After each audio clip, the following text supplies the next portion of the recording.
On another weighty matter, sexual harassment keeps popping up in storylines all over the place. Yesterday we hear Charlie Rose, CBS, PBS newsman, and we've certainly heard of congressmen being involved in various scandals as well.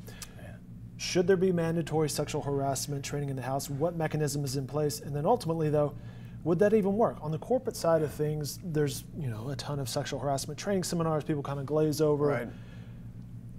I don't know what the effect ultimately is there. I think it doesn't hurt to have the training. My own experiences in the military was that sometimes it's good to have those reminders. It's hard to undo what what people may not have in their heart morally.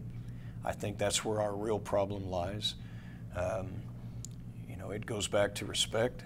As we were discussing earlier, you mentioned having respect for other people. How do you want to treat other people? That goes back to the golden rule. Where Christ said, do to others as you would have them do to you. And I think we've seen in this rejection of morality, where every man is thinking, in his own wisdom and his own, who's to say who's right? I go into the halls of Congress every day, from the Speaker's chair, which I have privilege to stand in and conduct business from time to time.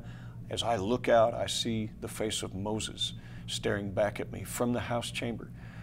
On the flanks of Moses are other, great lawmakers and those that had, like Hammurabi, and you've got all of these different people, but they're all looking at Moses. And then Moses is looking at the chair, and above the chair is "In God We Trust" there in the House chamber. So tell me that the fabric of faith and the fabric of morality is not interwoven into our great republic. It has been all the way back since we were wearing tricorn hats. We push that out of society, and then we wonder why people have trouble respecting one another. We push that out of society and wonder why people are dishonest. We prohibit the Ten Commandments from being, put up on a lawn or maybe in our schools, and then we wonder why people don't know that it's wrong to steal or wrong to covet or wrong to,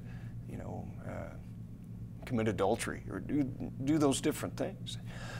And so I think we have to do better with our heart before we're ever going to solve these problems on a broader scale.